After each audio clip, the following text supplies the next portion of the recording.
జై శ్రీమన్నారాయణ.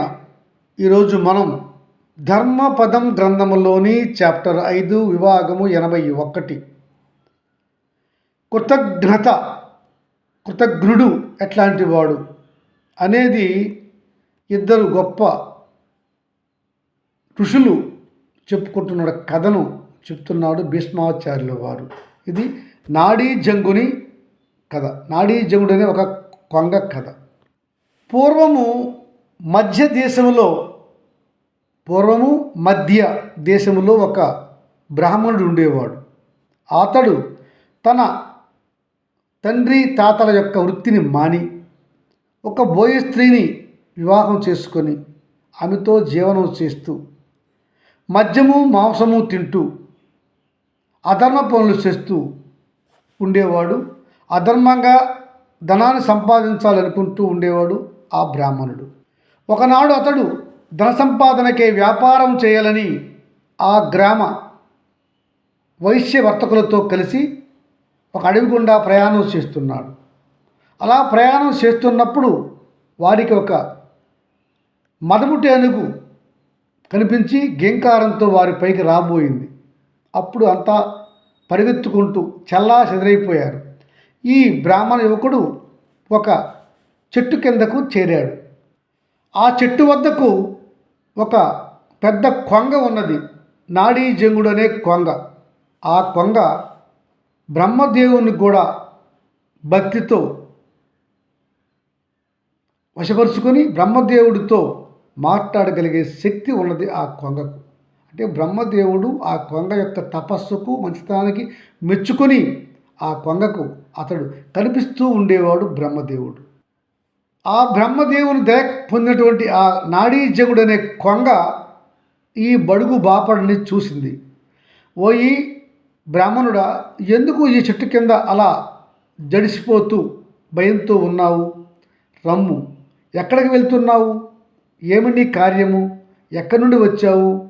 రమ్ము, నీవు నాకు ఈరోజు అతిథివి, నీకు నేను అతిథి సత్కారాలు చేస్తాను అన్నది ఆ నాడీ జంగుడు అనే కొంగ. ఆ బ్రాహ్మణుడు చెప్తున్నాడు, ఓ కొంగనేస్తమా, నా పేరు గౌతముడు అంటారు. నాది మధ్య దేశం.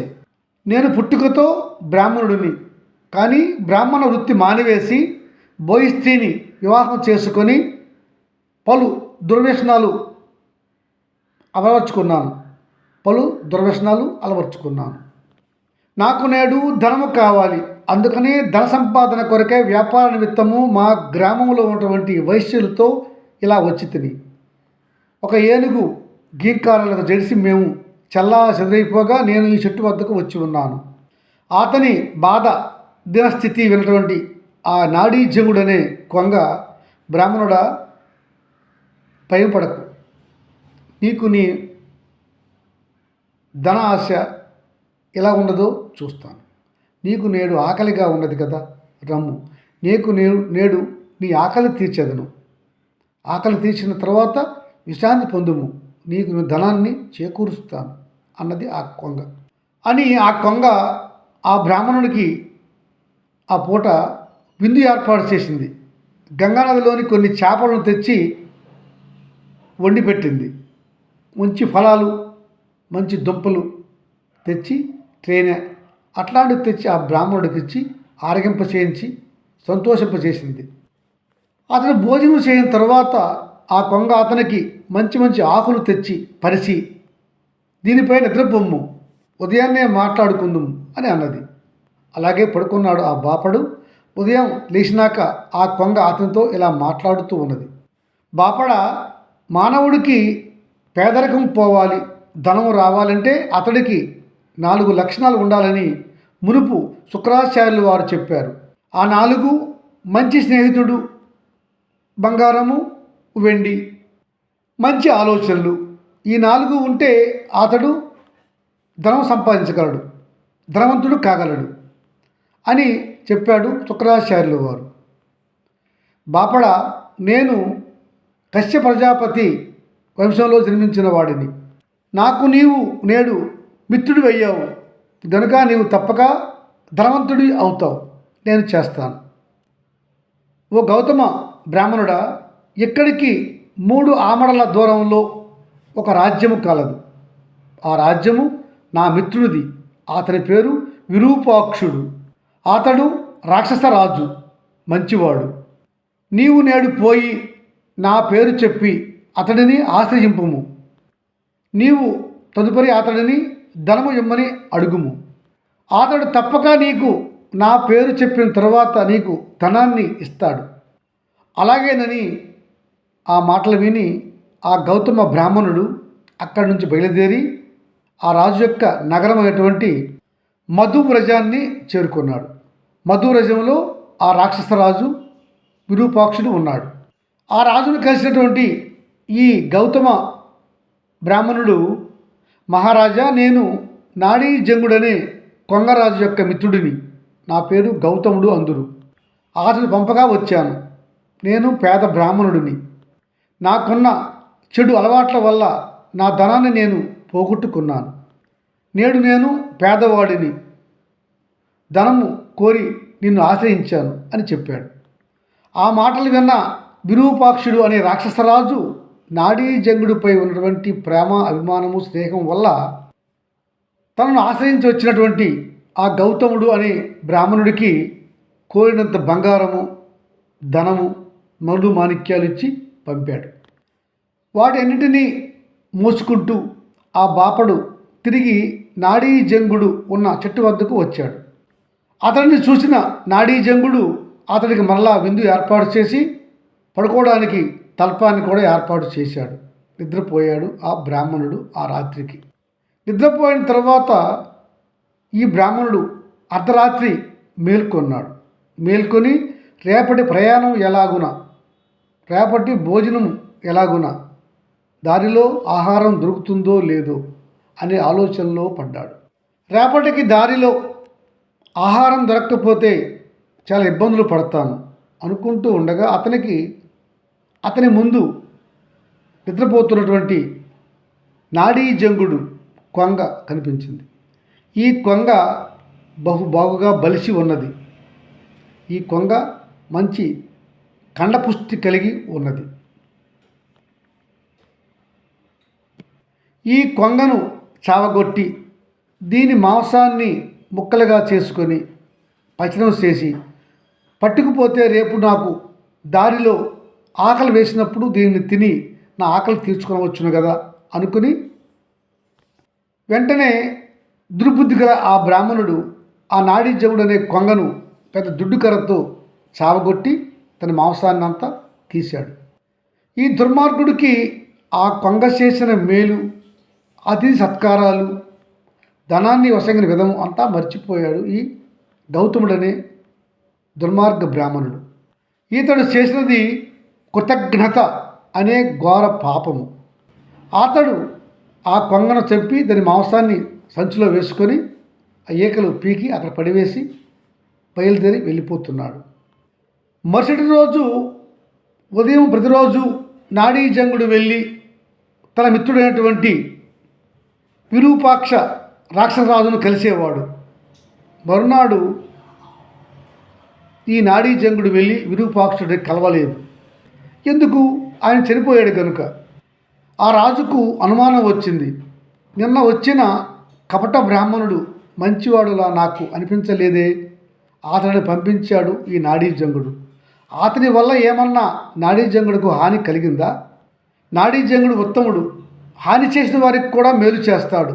అట్లాంటి వాడికి ఆ నీచమైనటువంటి ఆ బాపడు హాని చేసి ఉంటాడేమో అని తన సైనికాధికారులను పిలిచి విచారణ చేయమన్నాడు. వెళ్ళి నాడీ జంగుడు యొక్క చెట్టు కింద చూసి తదుపరి ఆ బాపడు ఎక్కడ ఉన్నాడు తెలుసుకొని రండు అన్నాడు. సైనికాధికారులు వెళ్ళి చూసి ఆ నాడీ జంగుడు చెట్టు కింద ఉన్నటువంటి ఈకలన్నీ కూడా నాడీ జంగుడువే అని నిర్ధారించుకున్నారు. నాడీ జంగుడు చనిపోయాడని ఒక సైనికుడి ద్వారా వర్తమానం పంపించారు రాజుకి ఆ సైనికులు. వెంటనే ఈ మాట విన్న ఆ రాజు విరూపాక్షుడు తిరుగుటప్పాగా పంపించాడు ఒక సైనికుడిని. ఈ నాడీ జంగుడే చనిపోవడానికి కారణం ఆ దొంగ బాపుడు అయితే మాత్రము విచారణ చేసి అతన్ని అడిగి అతడు తానే చేశాడు ఈ నాడీ జంగుడిని సంహారము అని తెలుసుకుంటే మాత్రము మీరు అతడిని ముక్కలుగా కొట్టి భక్షించండి అని ఉత్తరం ఇచ్చాడు ఆ రాజు. ఇంకా ఆ నాడీ జంగుడి యొక్క అవయవాలు ఏవైతే ఉన్నాయో వాటిని జాగ్రత్తగా దాచిపెట్టండి అని కూడా చెప్పాడు ఆ రాజు. అతని మిత్రత్వం అంత గొప్పది. అయితే ఈ రాజు యొక్క భటులు అక్కడి నుంచి వేగంగా గుర్రాలపై వెళ్తే ఈ గౌతముడు అనే దుర్మార్గ బాపడు వారికి దొరికాడు. అతడిని 2 కొట్టి విచారణ చేశారు.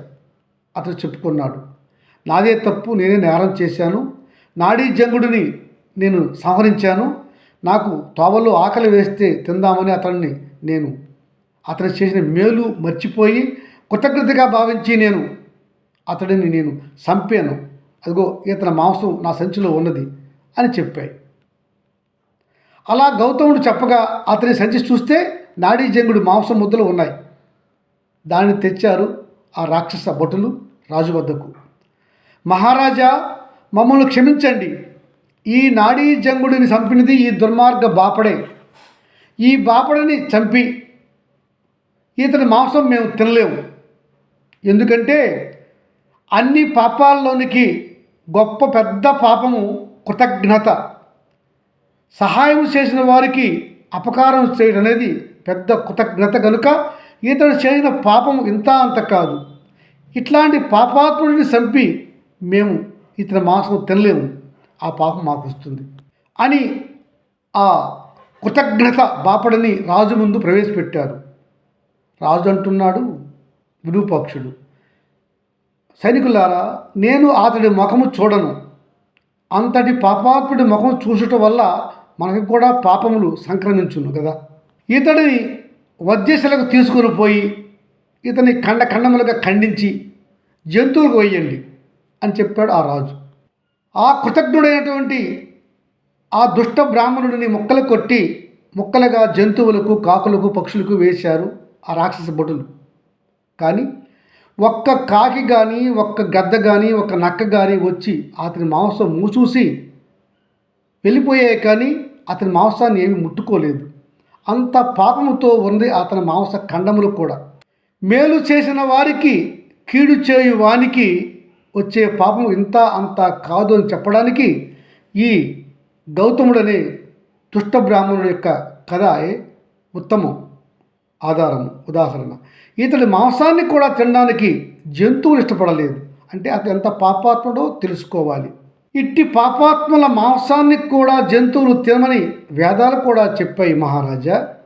అయితే తదుపరి ఆ మహారాజు తన మిత్రుడు నాడీ జంగుడి యొక్క మాంసఖండాలను, ఈకలను అన్నీ దగ్గర చేర్చి ఉత్తమ